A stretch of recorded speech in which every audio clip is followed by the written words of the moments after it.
It is physiologically impossible to know God without a body.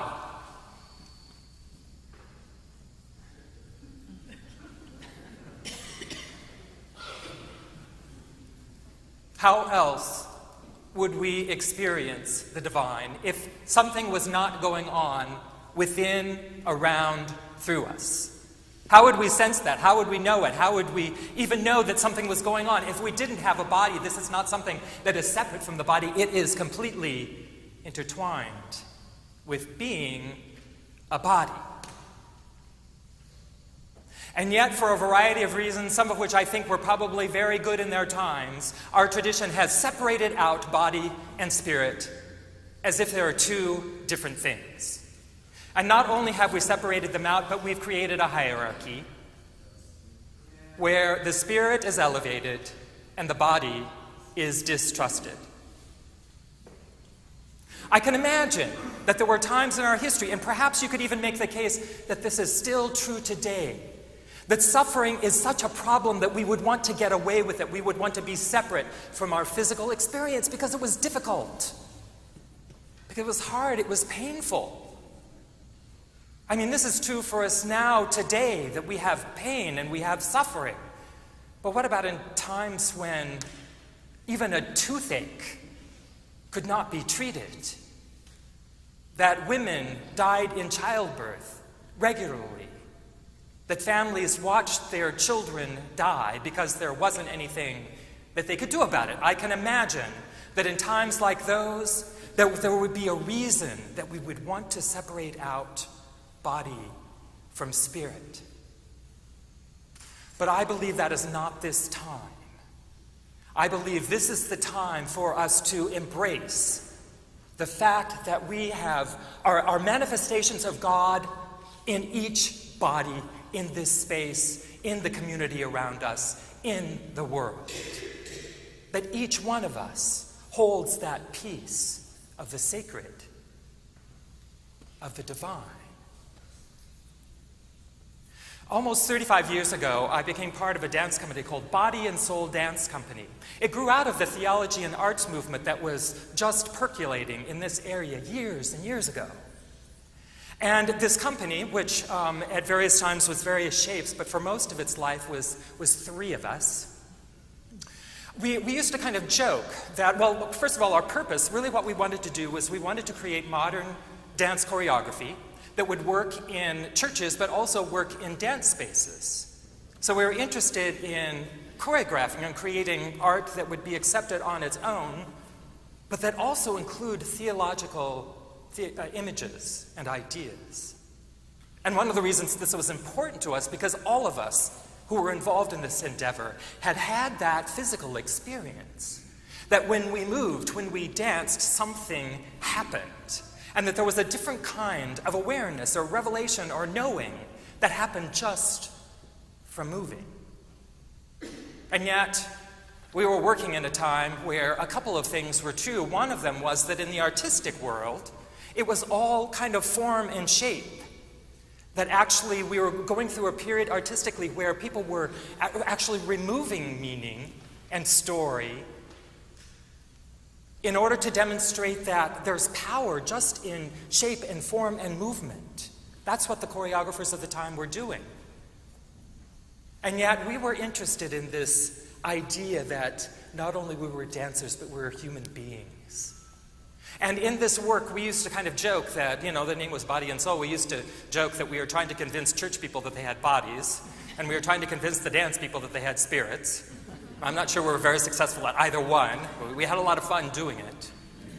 But I have essentially spent the last 35 years exploring this intersection, and it's not just an intersection between physicality and spirituality. I don't think it is something that can be intersected, because it is whole.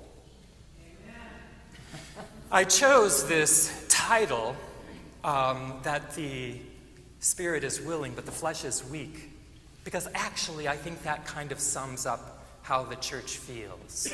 If I'm going to be completely honest with you, I think that's kind of the way the church feels. The spirit is willing, but the flesh is weak. You're all familiar with that phrase, aren't you? We hear it repeated over and over again.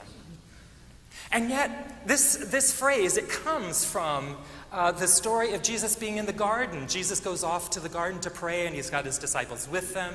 And he goes off by himself for a while, and then he comes back and he finds that the disciples are what? Asleep. Which is something that bodies do. But I think Jesus was a little disappointed that the bodies were doing that at that particular time, when what he was looking for was companionship. Why did Jesus need other bodies to be with at that challenging time? And he understood, but still. And if you look at the whole chapter of Matthew, whatever this, Matthew 26, there are stories upon stories of physicality and embodiment.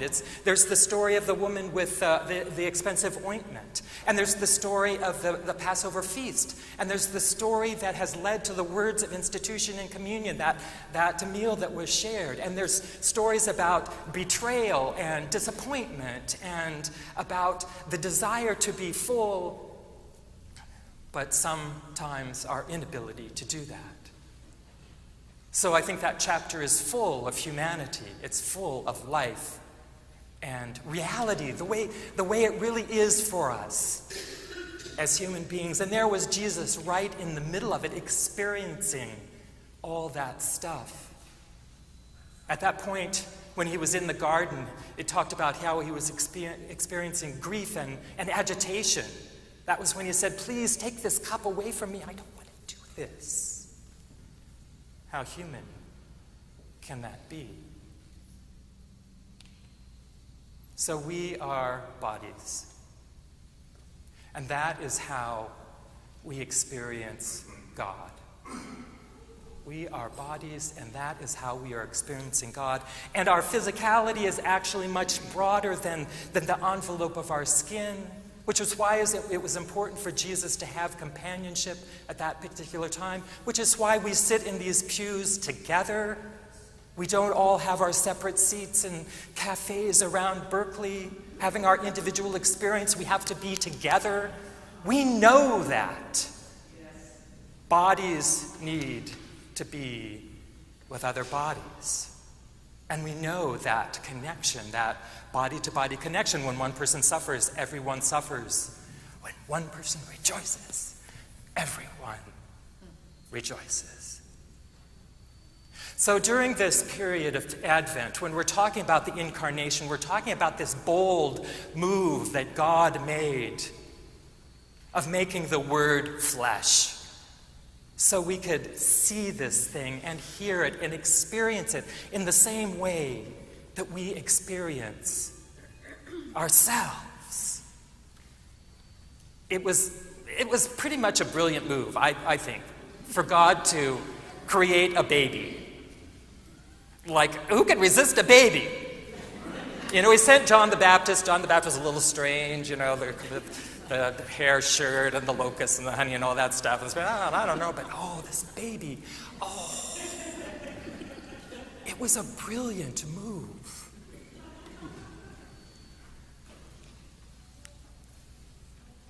God became human so that we could understand better.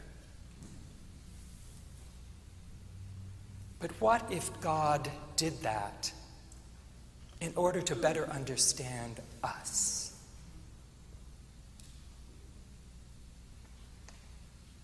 What if God needed to place God's self right in the middle of it all in order to understand what it was like to live on the earth? So one of the ramifications of being body and spirit, of understanding that each person holds a bit of the divine, a bit of the sacred, is that we have to treat each other that way. We have to see each other that way. That means everyone, folks. You can't pick and choose. That means everyone. It's a big job.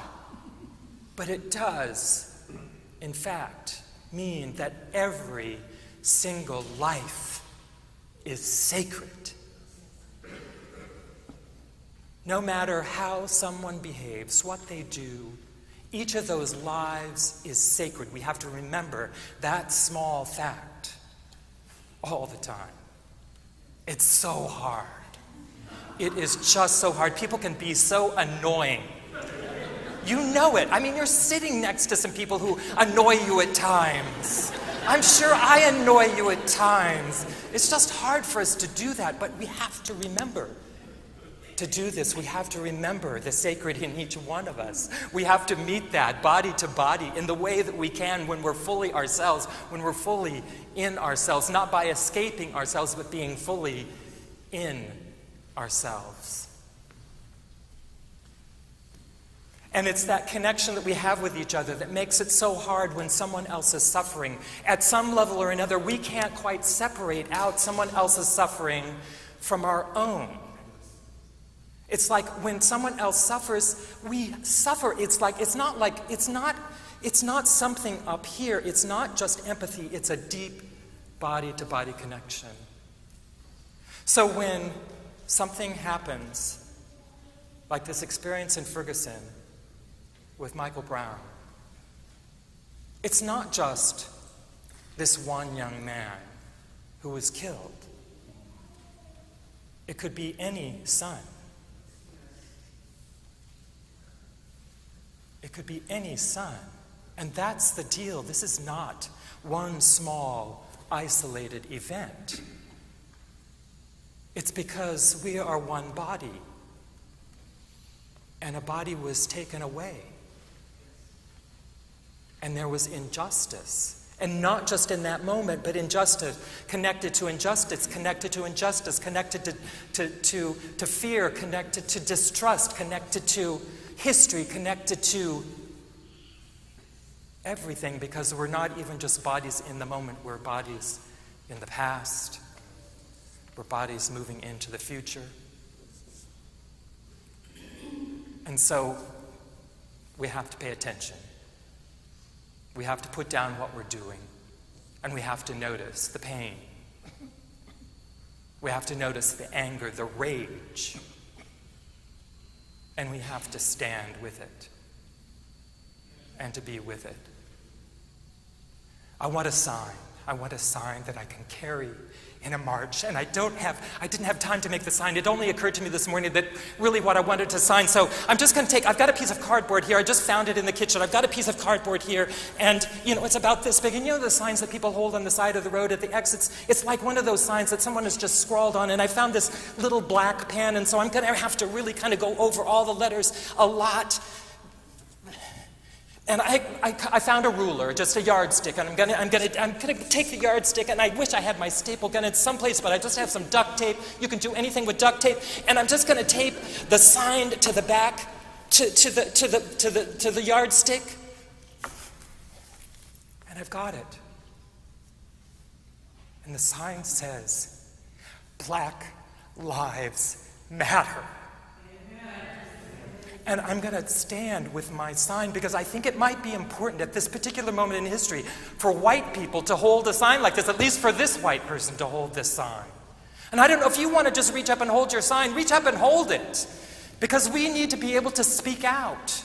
We need to let people know how we feel because, we're kind of shy people. We don't always tell people exactly what we're thinking or feeling, and we don't know how to do this as individuals. So just to be able for a moment to hold our sign that says, "Black Lives Matter." This is the sign that I want to hold in the march.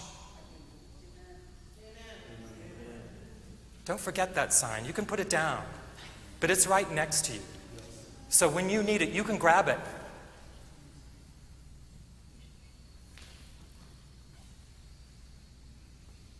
The Word became flesh. God was in this amazing man.